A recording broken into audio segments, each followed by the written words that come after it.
Galera, tudo bem com vocês? Bom, não contente com uma parte só sobre a história das Copas, Copa de 1950 no Brasil, título do Uruguai, o bicampeonato em cima do Brasil, num jogo que não foi uma final, pois era um quadrangular, mas valeu como uma final, né? O Brasil jogava pelo empate, o Uruguai conseguiu a vitória, seu bicampeonato, seu último título mundial, e daí que passou a ter tantas mudanças no nosso futebol, foi tipo um divisor de águas, mas muitos detalhes dessa Copa passaram batidos aqui, a gente gostaria de deixar para vocês. Muitas coisas que eu falei no primeiro capítulo eu não vou falar, né, sobre a Copa de 50, vou falar aqui agora, mas é importante ressaltar, principalmente para os mais novos.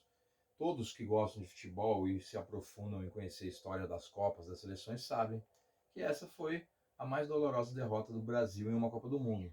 Muito pior que o 7-1 para a Alemanha, muito pior que o 2-1 para a Holanda em 2010, que perder para Portugal em 76, que perder para a própria Holanda em 74. A derrota de 82 para mim foi a segunda mais triste para a Itália, né? No estádio Sarriá lá na Espanha.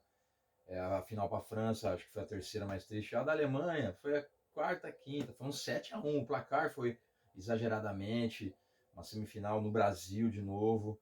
Mas o Brasil já era pentacampeão do mundo, muitas coisas já se passaram, mas em 50 era o primeiro título, era o começo de tudo.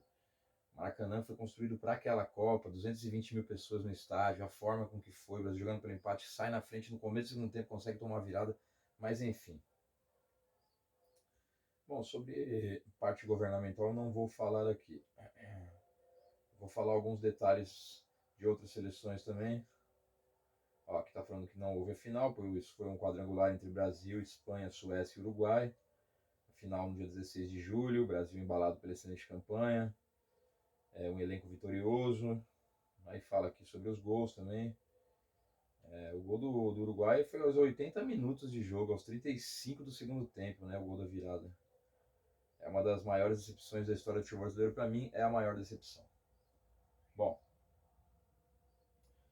por causa da Segunda Guerra Mundial, as Copas não vinham sendo disputadas desde 38, né? 42, 46 a gente já fez um capítulo falando como seria, né? E o que ocasionou também a Segunda Guerra Mundial para os esportes, para o futebol. Após a guerra, a FIFA desejava ressuscitar a competição assim que possível e começaram a planejar a próxima Copa. No pós-guerra, a maior parte do continente europeu estava em ruínas. Como resultado, a Federação Internacional de Futebol teve algumas dificuldades em encontrar algum país interessado em sediar o evento, uma vez que muitos governos acreditavam que o cenário mundial não favorecia uma celebração esportiva e também que era mais importante que os recursos que seriam investidos na Copa não fossem extraídos de outras fontes mais urgentes. Com toda razão. Por algum tempo, a Copa do Mundo esteve em risco de não ser realizada por causa de uma falta de interesse da comunidade internacional, até que o Brasil apresentou uma nova proposta, já tinha apresentado nos anos 30 para fazer nos anos 40, ao Congresso de Federação Internacional em 46, se oferecendo para sediar o evento, contanto que o torneio fosse realizado em 50, né, para dar um tempo legal de planejamento. Brasil e Alemanha haviam sido os principais candidatos a cancelar a Copa do Mundo de 42, uma vez que tantos torneios de 34 e 38 haviam sido sediados na Europa. Historiadores do futebol geralmente concordam que o evento de 42 provavelmente seria na América do Sul, muito provavelmente no Brasil. A Copa ia ser em 49, viu, galera? A gente ia ter totalmente mudanças aí em anos de Copa. Eles queriam que fosse em 49. Foi em 50 e continuou sendo em anos pares, né? Tendo escolhido uma sede segura para o torneio, a Federação Internacional de Futebol ainda dedicaria algum tempo para convencer os países a mandar suas seleções nacionais para competir. A Itália era de um interesse particular para a entidade. Os italianos eram os defensores do título, bicampeões atuais, mas o país estava se reconstruindo após o final da Segunda Guerra e havia pouco interesse por parte dos italianos de escreverem a Azzurra, que foi finalmente convencida a participar. Porém, há rumores que a FIFA teve que custear as viagens para que a seleção italiana viesse viajar até o Brasil. E, como eu falei no capítulo anterior, teve o acidente do Torino, em 49, que era a base da seleção italiana, um acidente, uma tragédia mundial. Antes da Chapecoense, foi a maior tragédia assim, em nível aéreo de um time de futebol, né? Comoveu o mundo todo.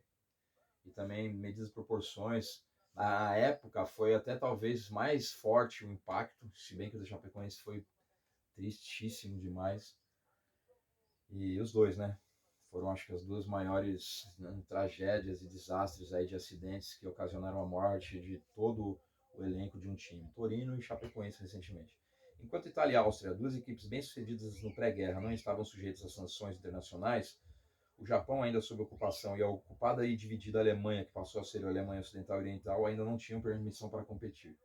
A região do Sarre, ocupada pelos franceses, foi aceita pela Federação Internacional de Futebol 2 semanas antes da Copa, vários meses antes que a Federação de Futebol da Alemanha Ocidental fosse reinstalada. A Alemanha Oriental ainda demoraria mais para fundar suas associações.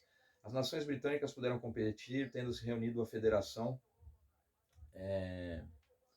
Internacional de Futebol 4 anos antes, após 17 anos de alto exílio. Como a gente já falou também, Inglaterra, Escócia, Irlanda, País de Gales não queriam disputar a Copa do Mundo, pois falavam que os campeonatos entre eles ali regionais da Grã-Bretanha, do Reino Unido, eram mais importantes, por serem os inventores do futebol. Foi decidido que o British Home Championship de 49-50 serviria de eliminatória, com o campeão e vice classificando. A Inglaterra terminou em primeiro e a Escócia em segundo. Foi tipo uma eliminatórias, uma mini eliminatórias europeia só ali entre os países da Grã-Bretanha. Os escoceses optaram por não participar da Copa, só fariam se tivessem conquistado o primeiro posto. Dois outros times, Turquia e Índia, também desistiram após se classificarem. A Índia não foi por uma série de fatores: impossibilidade de arcar com as despesas da viagem, problemas na seleção do time que levaram a falta de tempo para a preparação e a decisão da federação de priorizar as Olimpíadas, além de a proibição da FIFA de qualquer seleção jogar descalço. Os indianos tinham o costume de jogarem descalços. Foi um dos fatores aí aleatórios, né? Como fez nas Olimpíadas de 48, que depois foi admitido pelo então capitão da equipe como uma desculpa para encobrir os outros fatores. A Índia teve grande seleção nos anos 40 e 50 ali, jogou Olimpíadas, chegou bem nas Olimpíadas e jogando descalços. França e Portugal foram convidados para repor as vagas, mas declinaram inicialmente. A França concordou em jogar, mas depois reclamou que as partidas de seu grupo compreenderiam uma distância de mais de 3.000 quilômetros. Os franceses disseram aos brasileiros que não sairiam de casa se isso não fosse mudado. A Federação Brasileira recusou e a França desistiu. Sendo assim, ainda que 16 times estivessem originalmente previstos à competição, somente 13 tomaram parte do torneio.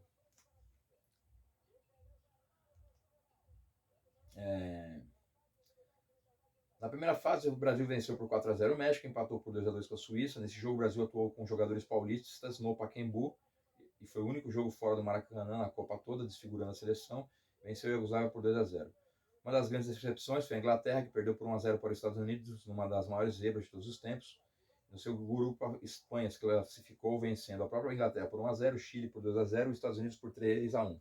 O Uruguai, em que seu grupo só tinha Uruguai e Bolívia, enfiou 8-0 na Bolívia, lá em Recife. A Itália, bicampeã mundial, também caiu na primeira fase, mas o time não era nem sombra de antes, devido ao acidente do Torino. Os classificados, juntamente com Brasil, Uruguai e Espanha, foram os suecos, que ganharam da Itália por 3-2 e empataram com o Paraguai em 2-2, garantindo passagem para a fase seguinte. Na final, o quadrangular inédito e único em Copas. O Brasil venceu a Suécia por 7-1 e 6-1 na Espanha. E na grande final, dia 16 de julho, todos vocês sabem tudo o que aconteceu, né? O tal do Maracanaço. Que fala sobre a tristeza, o silêncio, sobre o jogo. Ao término do jogo, o presidente Gilles Rimet da FIFA conta uma história curiosa em seu livro, La História Maravilhosa de la Copa do Mundo. Eu deveria entregar a Copa ao capitão do time vencedor. Uma vistosa guarda de honra se formaria desde a entrada do campo até o centro do gramado, onde estaria me esperando alinhada a equipe vencedora. Naturalmente seria o Brasil. Depois que o hino público houvesse cantado o hino nacional, eu teria procedido à solene entrega do troféu. Faltando poucos minutos para terminar a partida, estava 1-1, deixei meu lugar na tribuna de honra, já me preparando, os microfones e tudo mais, e me dirigindo aos vestiários, ensurdecido com a gritaria da multidão. Aconselhado a descer devagar a escada até o vestiário, Gilles Rimet, acompanhado por delegados da FIFA e dirigentes brasileiros, guardas armados com a missão de proteger a cobiçada Copa do Mundo, que antigamente era diferente, era a taça de Gilles Rimet. Eu seguia pelo túnel em direção ao campo. Na saída do túnel, um silêncio desolador havia tomado o lugar de todo aquele júbilo. Não havia guarda de honra, nem hino nacional, nem entrega de solene. Achei-me sozinho no meio da multidão, empurrando para todos os lados com a copa debaixo do braço.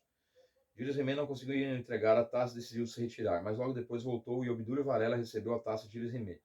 Disse: estou feliz pela vitória que vocês acabaram de conquistar. Cheia de mérito, sobretudo por ter sido inesperada, com minhas felicitações. Na tentativa de encontrar um culpado para a derrota, os supersticiosos então culparam a troca de local de concentração na véspera da final, ou ainda culpam o uniforme branco, né, que foi abolido depois dessa derrota. A partir daí, a seleção abandonou o branco e passou a jogar com seu clássico uniforme amarelo. Outros culpam o treinador Flávio Costa pelas 2 horas de missa na manhã do jogo impostas pelo treinador aos jogadores que rezaram de pé. Várias coisas, né? Bom, sorteio realizado em Itamaraty, dia 22 de maio de 1950.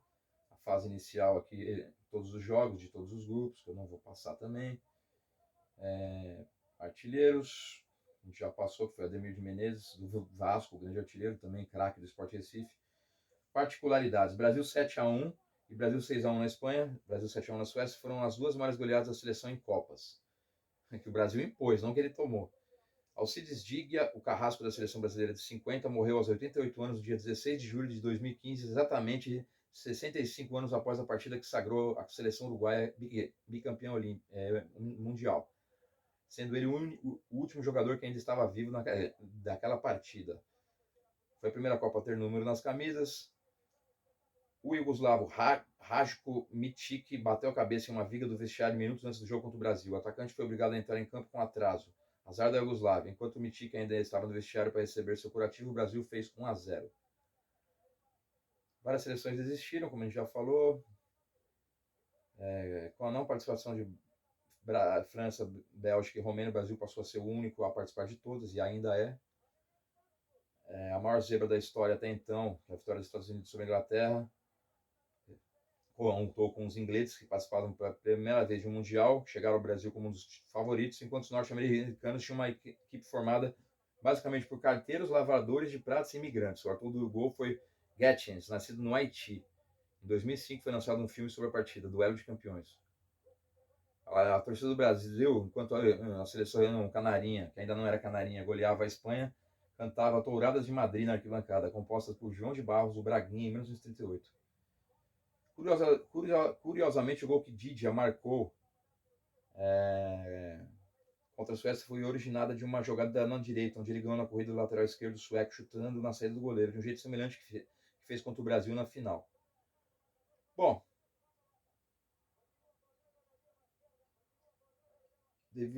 existe uma lenda no Maracanã que, devido à quantidade de pessoas, 200 mil presentes, as pessoas tinham que ficar de pé e de lado para que coubessem todos no estádio.